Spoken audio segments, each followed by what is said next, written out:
अस्सलाम वालेकुम, welcome to Al Rafi computers. मैं हूं आपका टीचर मोहम्मद सरवर और आज मैं आपके लिए लेके आया हूं एक नया टॉपिक, जिसमें आज मैं आपको समझाऊंगा कि मेलिंग के अंदर, मेलिंग से मुराद मेलिंग टैब के अंदर एक टॉपिक है जिसे हम कहेंगे मेल मर्ज। और मेल मर्ज क्या है और इसको हम किस किस जगह पर यूज़ कर सकते हैं, इसके फ़ायदे क्या हैं। और आज मैं आपको बिल्कुल आसान तरीके से चंद स्टेप्स में समझाऊंगा कि मेल मर्ज को आप कैसे यूटिलाइज़ कर सकते हैं। और इंशाल्लाह इसको मैं सेकंड पार्ट में जहां पर हम रेसिपिएंट की लिस्ट बनाना सीखेंगे देखूंगा, वो आपको मैं एक अलग वीडियो में समझा दूंगा। लेकिन यहां पर आज मेरा जो आज का प्रोग्राम है वो ये है कि मेल मर्ज को इंतहाई आसान लफ्ज़ों में मैं आपको समझा दूं कि ये है क्या और ये वर्क कैसे करता है। अगर आप ये टॉपिक जानना चाहते हैं तो वीडियो को एंड तक देखते रहिए। और वीडियो स्टार्ट करने से पहले गुजारिश है कि अगर अभी तक आपने मेरे चैनल को सब्सक्राइब नहीं किया तो प्लीज़ सब्सक्राइब के बटन पे क्लिक करते हुए बेल के आइकॉन को भी प्रेस कर दें, जिसका फ़ायदा ये होगा कि जैसे ही मैं नेक्स्ट वीडियोस अपलोड करूं आपको सबसे पहले नोटिफिकेशन मिल जाए और आप ये वीडियो सबसे पहले देख सकें। तो चलिए क्लास का आगाज़ करते हैं। ये आप स्क्रीन पे देख सकते हैं कि आपको एक सिंपल सी फॉर्मेट में एक लेटर नज़र आ रहा है। मेल से मुराद ख़त व किताबत ही हैं और मर्ज से मुराद ये है कि हम यहाँ पर कुछ चीज़ों को मिक्सअप करेंगे जो कि हमारे काम को आसान कर देंगे। अगर आप मान लें कि किसी ऑफिस में काम करते हैं, आपको एक ही लेटर, जैसे कि आपको ये सामने नज़र आ रहा है, ये एक ही फॉर्मेट है, एक ही लेटर, सेम वर्डिंग है, आपको यही लेटर बहुत सारे लोगों को भेजना है। तो आप इसको दो तरीके से यूज़ कर सकते हैं। एक तो इसको बार बार कॉपी पेस्ट करें और सिर्फ ऊपर जिस बंदे को आप ख़त भेज रहे हैं उसका नाम चेंज कर दें। जैसा कि यहाँ पर आप देख सकते हैं कि ये यहाँ पर ये जावेद के नाम ख़त लिखा जा रहा है। आप चाहें तो बार बार इसको एडिट करें और इसको चेंज करके तमाम प्रिंट आउट कर लें और जितने भी लेटर्स आपने बनाने हैं आप वो बना लें। और दूसरा तरीका ये भी हो सकता है कि इस फाइल को आप सेव करें और मुख्तलिफ नामों से सेव एज़ करते जाएं और अलग-अलग से टॉपिक डॉक्यूमेंट्स को बनाते जाएं जिन जिन लोगों को आपने खतूत लिखने हैं। लेकिन ये मेल मर्ज हमारे काम को इससे कहीं ज़्यादा आसान बना देता है। हमने ये एक ही लेटर टाइप करना है और हमने यहाँ पे नाम कुछ भी नहीं लिखना। बस अपने काम के दौरान हमने इस सॉफ्टवेयर को, सिर्फ MS वर्ड को ये बता देना है कि ये हमारी लिस्ट है जिन लोगों को हम ख़त लिखना चाह रहे हैं। ये बड़ी आसानी के साथ हमारे काम को मैनेज कर देगा और एक ही ख़त के अंदर उन तमाम नामों को मर्ज करके हमारे सामने रख देगा। और जब हम प्रिंट आउट करेंगे तो तमाम नामों के लिहाज से अलग-अलग खतूत जो हैं वो प्रिंट आउट हो चुके होंगे। तो चलिए देखते हैं कि हम इसको कैसे स्टार्ट करते हैं। नॉर्मली इसको ब्लैंक डॉक्यूमेंट से स्टार्ट किया जाता है, लेकिन मैंने आपकी खातिर कि आप आसानी से इसको समझ सकें, इसके लिए मैंने जो है ना ये डॉक्यूमेंट पहले ही बना के रखा हुआ है। अब क्या करते हैं कि ये जो नाम है, सिर्फ यहाँ पे प्रॉब्लम होना है कि ये जो नाम लिखा हुआ है मैं ये नाम ऐसे टाइप नहीं करूँगा। काम के दौरान मैं इसको बता दूंगा कि ये लिस्ट है, वो लिस्ट कैसे वर्क करती है सिंपली आज मैं आपको उसके बारे में समझाता हूँ। लेकिन परफेक्टली लिस्ट हम कैसे तैयार कर सकते हैं वो इंशाल्लाह हम नेक्स्ट वीडियो में इसको डिस्कस करेंगे। तो चलें स्टार्ट करते हैं। आप देख सकते हैं कि यहाँ ऊपर जो टैब्स दिए हुए हैं, यहाँ पर मेलिंग के नाम पर एक टैब मौजूद है और मेलिंग के अंदर यहाँ पर आपको ऊपर बहुत सारी कमांड्स नज़र आ रही हैं, बहुत सारे ग्रुप्स नज़र आ रहे हैं। अगर आप इस काम को समझ जाएं कि मेल मर्ज है क्या, तो आप यहाँ से डायरेक्टली इन कमांड्स का इस्तेमाल करके आप अपना काम कर सकते हैं। लेकिन मैं आपको बहुत ही आसान तरीके से, जो इसका स्टेप बाय स्टेप है, यहाँ स्टार्ट मेल मर्ज पे आपने जाना है। यहाँ देखिएगा आप इस जगह पे आपने जो स्टार्ट मेल मर्ज का है, यहाँ स्टार्ट मेल मर्ज, ये छोटा सा एक एरो नज़र आ रहा है, आपने यहाँ पे क्लिक करना है और आप देख सकते हैं कि यहाँ पर ये काफ़ी सारी चीज़ें हैं जिनके ऊपर मेल मर्ज वर्क करता है। लेटर्स, ईमेल्स, इन्वेलप्स, लेबल्स और डायरेक्टरी। तो आज मैं आपको लेटर्स समझाऊंगा कि, और नॉर्मली आप देख सकते हैं कि ये लेटर्स ही होते हैं। हमने यहाँ से किसी चीज़ की भी सिलेक्शन नहीं करनी है। ये जो सबसे नीचे लिखा है step by step mail merge wizard, इसको हमने क्लिक करना है और इसके थ्रू हम चलेंगे। मैं यहाँ पे जैसे क्लिक करता हूँ, आप इधर राइट साइड पे देख सकते हैं कि यहाँ पे आपको कुछ दिखाई दे रहा है। 5-6 स्टेप्स में हमारा ये काम होना है, बस आप इसको समझ लें। बहुत आसान है, कंफ्यूज करता है लेकिन अगर आप समझ लेंगे तो बिल्कुल आसान है। यहाँ सबसे पहले तो आपने कैटेगरी चूज़ करनी है कि किस किस्म का डॉक्यूमेंट जो है आप वो बनाना चाह रहे हैं। तो मैं बाकी चीज़ों को आज नहीं डिस्कस कर रहा हूँ, सिर्फ लेटर्स के ऊपर हम बात करेंगे। तो ये देखिए लेटर्स ऑलरेडी सिलेक्टेड हैं, नहीं हो तो आप इसको कर सकते हैं, लेकिन होता ऐसा ही है कि डिफ़ॉल्ट सेटिंग में लेटर्स ही यहाँ पर सिलेक्टेड होते हैं। और इसके बाद आप ये नीचे देख सकते हैं, यहाँ पर ये स्टेप्स दिए हुए हैं, स्टेप 1 of 6। ये इस वक्त हमारे सामने जो स्टेप है वो स्टेप 1 काम कर रहा है, ठीक। तो इसके बाद हमने क्या करना है, ये यहाँ पर देखिएगा आप, यह नेक्स्ट लिखा हुआ है। जैसे नेक्स्ट पे क्लिक करूँगा तो स्टेप 2 आ जाएगा। मैंने नेक्स्ट पे क्लिक किया, सॉरी ये मेरा इंडिकेटर यहाँ पे डिस्टर्ब कर रहा है, तो मैं इसको उठा के थोड़ा आगे पीछे कर लूँ। ये देखिएगा, ये जो स्टेप यहाँ पे लिखा है नेक्स्ट, मैं नेक्स्ट पे क्लिक करता हूँ तो आप देख सकते हैं कि स्टेप 2 आ चुका है। और आप इधर ऊपर देखें, मैं जूम करके आपको दिखा दूँ, ये देखिएगा। अब ये दूसरे स्टेप में क्या पूछ रहा है, यूज़ द करंट डॉक्यूमेंट। ये जो मैंने अभी लेटर टाइप किया हुआ था, क्या आप इसी डॉक्यूमेंट को यूज़ करना चाह रहे हैं? बिल्कुल मैं इसी को यूज़ करना चाह रहा हूँ, यहीं पे सिलेक्शन रखूँगा। दूसरा है स्टार्ट फ्रॉम अ टेम्पलेट, कि आपने कोई टेम्पलेट बना के रखा हुआ है, आप उसे यूज़ करना चाह रहे हैं, लेकिन मैंने टेम्पलेट नहीं बनाया। अगर आप कोई बना के रखें उसे बाद में यूज़ कर सकते हैं, उसे यूज़ करना चाहें तो कर लें। और दूसरा ये क्या लिखा है, start from existing document. It means कि आपने कोई लेटर पहले ही टाइप करके रखा हुआ है और आप उस फाइल को ओपन करना चाह रहे हैं।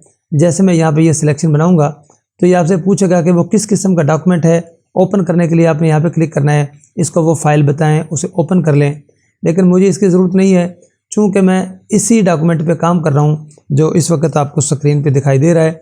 चूँकि ये सिंपल सा मैंने एक फॉर्मेट बनाया है आपको समझाने के लिए। तो मेरे 2 स्टेप हो चुके। पहले में मैंने लेटर का इंतखाब किया, दूसरे में डॉक्यूमेंट के मेरा यही है या कोई और मैंने ओपन करना है। इसके बाद आप आ जाएँ नेक्स्ट स्टेप पर क्लिक कर दें और वो हमारा तीसरा स्टेप होगा। अब ये हमारे से ये पूछ रहा है कि जिन लोगों को, यानी कि रिसिपिएंट वो लोग होते हैं जिनको आपने ख़त भेजना होता है, तो ये उनके पूछ रहा है कि जो आपने लिस्ट बनाई हुई है कहाँ पर है वो। मेरे पास लिस्टें मौजूद हैं लेकिन मैं वो यूज़ नहीं करूँगा, आपको लिस्ट बनानी सिखानी भी तो है। दूसरा आउटलुक के कोई कॉन्टैक्ट्स हैं तो वहाँ से आप लेना चाहें। और जो आज हमने करना है कि हमने लिस्ट भी इसी के अंदर बनानी है। वैसे हम एक्सेल की शीट को यूज़ करके वहाँ पर भी लिस्ट क्रिएट कर सकते हैं, वो मैं आपको इसके बाद वाली जो वीडियो होगी उसमें कंप्लीट दोनों तरीके से जो लिस्ट्स हैं उनको मॉडिफाई करके और उसके ऊपर मुकम्मल वर्क करके दिखाऊंगा, ताकि ये वीडियो लंबी ना हो जाए और सिंपली मैं आपको समझा दूं। तो ये क्रिएट पे मैं जैसे ही क्लिक करूंगा तो हमारे सामने एक छोटा सा डायलॉग बॉक्स आएगा। क्रिएट पे क्लिक कर दूं और ये देखिएगा आपके सामने ये एक सामने आपको ये नज़र आ रहा है। इसकी मॉडिफिकेशन हमने कैसे करनी है, इसको कैसे हमने यूटिलाइज़ करना है, तो ये हम नेक्स्ट वीडियो में देखेंगे। आज मैं सिर्फ आपको इसका इस्तेमाल करके बता रहा हूँ कि ये लिस्ट जो है इसको आपने यूज़ कैसे करना है। यहाँ पर आप नाम लिखते जाएं, ये ऊपर हेडिंग्स दी हुई हैं। चूँकि फॉरेनर्स जो हैं वो नाम को फर्स्ट और लास्ट 2 हिस्सों में यूज़ करते हैं, तो क्या करते हैं कि हम जो टाइटल है ना, इस टाइटल की जगह पे आपको समझाने के लिए कह रहा हूँ, कंफ्यूज नहीं होना, आप इसको मॉडिफाई कर सकते हैं। और दूसरा हम फ़िलहाल इसी को यूज़ करते हैं। यहाँ पे मैं जिन लोगों को मैं लिख रहा हूँ, ख़त लिख रहा हूँ, उनके मैं यहाँ पे नाम टाइप कर लेता हूँ। पहला हो सकता है मुमताज़, और टैब की प्रेस करते हुए बाकी को स्किप कर दें आप, और ये जितने भी कॉलम्स हैं इनको छोड़ दें, ये हम बाद में बात करेंगे। और ये दूसरा वो शख्स है जिसको आपने ख़त लिखना है, टैब की प्रेस करते जाएं और फिर यहाँ पर आ जाएं, ये अब्दुल्ला है। इसी तरीके से आप नाम टाइप कर लें। मैं फ़िलहाल 4-5 नाम यहाँ पे ले लेता हूँ और 4 नाम हैं, मेरा ख्याल इतना ही काफ़ी है। अब जैसे ही इसकी मॉडिफिकेशन मैं आपको फिर बता रहा हूँ, इसकी मॉडिफिकेशन मैं अगले वीडियो में समझाऊंगा, वरना ये वीडियो लंबी हो सकती है। ये आप ध्यान में रखें कि जो हेडिंग है ऊपर टाइटल लिखा हुआ है और इसके अंदर मैंने नाम लिखे हुए हैं। आप ऊपर ध्यान रखना है कि क्या आपने ऐड करना है।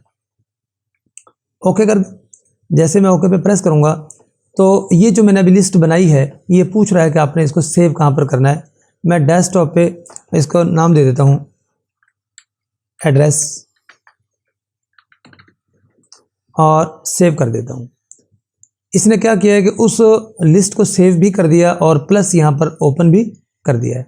अब यहाँ पर आप समझ लें, ये एक चीज़ थोड़ी सी समझाने वाली है, इसके बाद हम चलेंगे और काम समझें कि हमारा तकरीबन हो चुका है।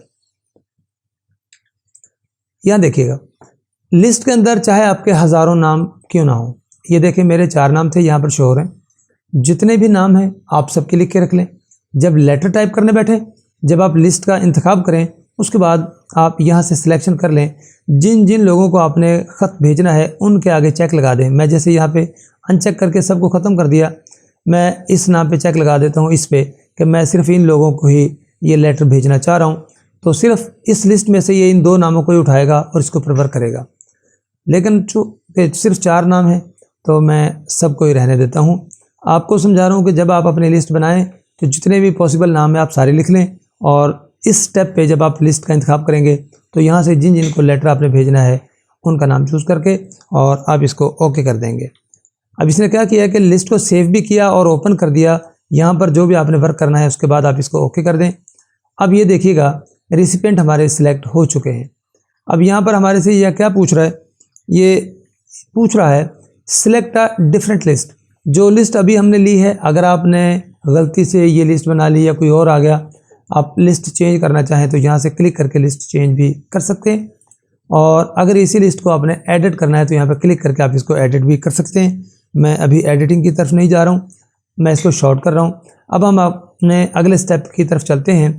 ये 3 स्टेप हो चुके हैं, चौथा स्टेप है राइट योर लेटर। अब यहाँ पे हमने ख़त लिखना है और आप देख सकते हैं कि ख़त तो मैं ऑलरेडी लिख ही चुका हूँ, मैंने सिर्फ यहाँ पर नाम ही ऐड करने हैं। एक बात और मैं यहाँ पे क्लियर कर दूँ, सिर्फ आप नाम ही ऐड नहीं कर सकते। अगले स्टेप में मैं इंशाल्लाह इसके एक एग्जांपल आपके सामने रखूँगा कि जिसमें हम जिस बंदे को ख़त लिख रहे हैं उनके नाम भी ऐड करेंगे, उनको जिस जिस जगह पर बुलाना चाह रहे हैं उनके एड्रेसेस को भी मेंशन करेंगे, टाइम भी, डेट भी, और ये सारी चीज़ें 4-5 चीज़ें, फ़ोन नंबर वगैरह भी हम यहाँ पर ऐड कर सकते हैं। लेकिन चूंकि आज मेरा सिर्फ टॉपिक ये है कि मेल मर्ज के अंदर हम मर्ज कैसे करते हैं, एक पॉइंट को लेकर मैं आपको समझाना चाह रहा हूँ कि आपने कैसे करना है। तो यहाँ पर पूरे लेटर के अंदर मैं सिर्फ एक ही चीज़ है, बाकी लेटर मेरा कॉमन है, सब लोगों के पास ये एक जैसा ही लेटर जाने वाला है। तो यहाँ पर मुझे नाम चाहिए और मैं नाम नहीं लिखूँगा, सिर्फ इसको बताऊँगा कि ये लिस्ट है। इसके लिए आपने क्या करना है, इस 4th स्टेप के ऊपर 4थे स्टेप पे ये देखिए कुछ चीज़ें आपको नज़र आ रही हैं। यहाँ ये जो सबसे नीचे दिया हुआ है मोर आइटम्स, इसके ऊपर आपने क्लिक कर देना है। तो ये देखें आपके सामने ये चीज़ आ चुकी है। ये वो जो कॉलम बना हुआ था, जो टेबल, मैंने सिर्फ टाइटल के अंदर नाम लिखे हैं, लेकिन हम इसको एडिट करना सीखेंगे। मैं आपको बता दूंगा कि फालतू चीज़ें हम निकाल देंगे, अपनी मर्ज़ी की चीज़ें रखेंगे, आज नहीं, इंशाल्लाह नेक्स्ट वीडियो में। तो टाइटल के अंदर मैंने वो नाम शामिल किए थे जो मैं ऐड करना चाह रहा हूँ। आपने यहाँ से टाइटल को चूज़ करना है और यहाँ इंसर्ट के ऊपर आपने क्लिक कर देना है। जैसे ही इंसर्ट कर देंगे, अभी मैं दिखाता हूँ आपको, इसे क्लोज़ कर दें और ये देखिएगा जहाँ पर मैंने नाम लिखा था वहाँ पर मेरे उस कॉलम की हेडिंग आ चुकी है। मतलब अगर मैंने नामों के ऊपर नेम्स की हेडिंग दी हुई थी, टाइटल ये दिया था, तो यहाँ पर नेम्स लिखे आ जाएंगे। इट मीन्स कि जिन लोगों को मैं ख़त भेज रहा हूँ वो यहाँ से ये पिक कर लेगा ऑटोमेटिकली। इसके बाद आपने कुछ नहीं करना, आपने नेक्स्ट स्टेप पे क्लिक कर देना है, और जो कि 5वां है, और वो दिखाएगा कि आपका ख़त कैसा है। अब ये यहाँ पर आप देख सकते हैं, ये डियर करीम के नाम पर, यानी कि एक नाम मेरे पास करीम है। और ये राइट साइड पे आप देख लें, यहाँ पे ये कुछ जो ऑप्शंस हैं, यहाँ से भी ये वो रिसिपिएंट हैं, ये नंबर 2 है। यहाँ से आप स्टार्ट की तरफ जा सकते हैं, रिसिपिएंट 1, यहाँ से आगे रिसिपिएंट 2, 3 और 4 जितने भी हों आप इनको बैकवर्ड और फॉरवर्ड करके चेक कर सकते हैं। ये कैसे वर्क करेगा, ये देखिएगा कि ये पहला नाम था मुमताज़, मैं नेक्स्ट पे क्लिक करता हूँ यहाँ से, तो दूसरा नाम करीम, तीसरा नाम अब्दुल्ला, और जो चौथा नाम है वो है खालिद। मैंने 4 नाम ऐड किए थे, वो 4 नाम आप देख सकते हैं यहाँ पे शो हो रहे हैं। इट मीन्स कि ये वर्क कर रहा है। और अब आखिरी स्टेप है हमारा, वो ये है कि कंप्लीट द मर्ज, कि जो मैंने ये नाम इसको बताए हैं इनको मर्ज कर दे। ये जैसे मैं क्लिक करता हूँ, हमारा फाइनल स्टेप हो चुका। अब सिर्फ हमने प्रिंटिंग करनी है और कुछ भी नहीं करना। अब यहाँ पर देखिए फिर ये 2 ऑप्शंस आपके सामने आ गई हैं, प्रिंट और एडिट इंडिविजुअल्स। अगर मैं प्रिंट पर क्लिक करता हूँ तो सिंपली जैसे हम किसी भी डॉक्यूमेंट का प्रिंट आउट लेते हैं, ये आपसे पूछेगा, आपने प्रिंट ले लेने। लेकिन यहाँ पर ये इसको मैं थोड़ा सा डिफ़ाइन कर दूँ कि जो 4 लोगों को मैंने ख़त लिखा है, अगर मैं चाहता हूँ उनमें से किसी एक लेटर के अंदर कुछ रद्द-बदल करना चाहता हूँ, बाकी लेटर सेम रहें, सिर्फ कोई एक लेटर उसके अंदर कुछ टेक्स्ट मज़ीद डालना है या कुछ माइनस करना है, कम करना है, तो एडिटिंग करूँगा, वो सारे पेजेस अलग से नज़र आ जाएंगे। आप वहाँ पर एडिटिंग कर सकते हैं, लेकिन इस डॉक्यूमेंट को नहीं, वो अलग से इसको ओपन करेगा। जैसे मैं यहाँ पर क्लिक करता हूँ तो पूछ रहा है कितने मैं कराऊँ, जो सब के सब को खोल दो, वरना मैं नंबर बता के कर सकता हूँ। ये देखें, इसने डॉक्यूमेंट को अलग से ओपन कर दिया। यहाँ देख सकते हैं आप, ये 2 डॉक्यूमेंट शो हो रहे हैं। पहला तो है ये वाला, और जिसके अंदर ये इसने सारों को, तमाम लेटर्स को अलग से कर दिया है। आप जिस भी लेटर पे चाहें यहाँ पर एडिटिंग कर सकते हैं, कुछ इजाफी कुछ मैसेज देना चाहें किसी एक बंदे को तो आप वो दे सकते हैं। ये अलग से डॉक्यूमेंट है, मैं इसको क्लोज कर देता हूँ। मैंने इसके ऊपर वर्क नहीं करना। अगर आपने एडिटिंग की है तो फिर यहीं से प्रिंट आउट लेना है, Ctrl+P प्रेस करें और प्रिंट ले लें। जितने पेजेस हैं उतने प्रिंट आ जाएंगे। इसने खुद बनाए हैं, मैंने नहीं बनाए। क्लोज कर देता हूँ। और दूसरा, ये हमारा ओरिजिनल डॉक्यूमेंट है, और यहाँ पर आपने प्रिंट के ऊपर जैसे क्लिक करना है, ये देखें, ये आपसे पूछ रहा है कि कहाँ से लेकर कहाँ तक कितने उस रिकॉर्ड को आपने लेना है। करंट रिकॉर्ड से मुराद है कि जो आपके सामने है, आल पे रहने दें और ओके कर दें। जैसे आप यहाँ पर करेंगे, ये वो सेटिंग्स हैं जो मैंने अपनी पिछली वीडियो में, जो कि स्टार्टिंग में, कि डॉक्यूमेंट का प्रिंट कैसे लेना है आपने। यहाँ से पूछ रहा है कि प्रिंटर आपका कौन सा है, कॉपीज़ कितनी चाहिए, क्या, सारी सेटिंग ये मैं अपनी पहले वाली वीडियोस में बता चुका हूँ। अगर आपने प्रिंट कैसे लेना है ये आपने नहीं सीखा, तो ऊपर एक लिंक शो हो रहा है, उसके ऊपर आप क्लिक करें और आप उसे सीख लें कि प्रिंटर का इस्तेमाल करके आप प्रिंट आउट कैसे कर सकते हैं। तो यहाँ पर हम वो सारी सेटिंग करके ओके कर देंगे। जैसे ही ओके प्रेस करेंगे, हमारा डॉक्यूमेंट प्रिंट हो जाएगा। जितने नाम थे, हर नाम का एक अलग से पेज प्रिंट आउट होगा, और ये नामों को उस लिस्ट में से एक एक करके उठाएगा और चेंज कर देगा। तो एंड में मैं आपको फिर से रिपीट कर दूँ कि हमने क्या किया। हमने स्टार्ट मेल मर्ज पे जाके स्टेप बाय स्टेप पे क्लिक किया, जहाँ पर के ये वाले राइट साइड पे जो ये स्टेप्स आ रहे थे 1 से लेकर 6 तक, हम इसको तरतीब से देखेंगे। पहले स्टेप में हम बताएंगे कि हमने लेटर पे काम करना है। दूसरे स्टेप में हम बताएंगे कि हमारी लिस्ट कहाँ पर है। तीसरे स्टेप में जाके हम इसको वो बता देंगे कि हमने किन किन नामों को ऐड करना है, कहाँ से। और चौथे स्टेप में हम अपने लेटर को देखेंगे। ये 4-5 स्टेप्स हैं। छठा स्टेप फाइनली प्रिंटिंग का है। इस तरीके से आप अपने डॉक्यूमेंट को मेल मर्ज कर सकते हैं। इंशाल्लाह नेक्स्ट वीडियो में मैं आपको जो हमने लिस्ट बनानी है उसको कंप्लीट एडिटिंग करके दिखाऊंगा। एक तो इसी के अंदर MS वर्ड के अंदर, और दूसरा एक्सेल के अंदर, कि वो हम किस तरीके से लिस्ट को बना सकते हैं और उसको फिर हम यूटिलाइज़ कर सकते हैं। तब तक के लिए इजाज़त दीजिए। अगर आपको ये वीडियो अच्छी लगे तो दोस्तों के साथ शेयर कर दें, ताकि दूसरे जो आपके चाहने वाले हैं या जिनको आप चाहते हैं वो भी मुस्तफ़ीद हो सकें और ज़्यादा से ज़्यादा लोगों तक ये वीडियो पहुँच सके। तब तक के लिए इजाज़त दीजिए। अल्लाह हाफ़िज़।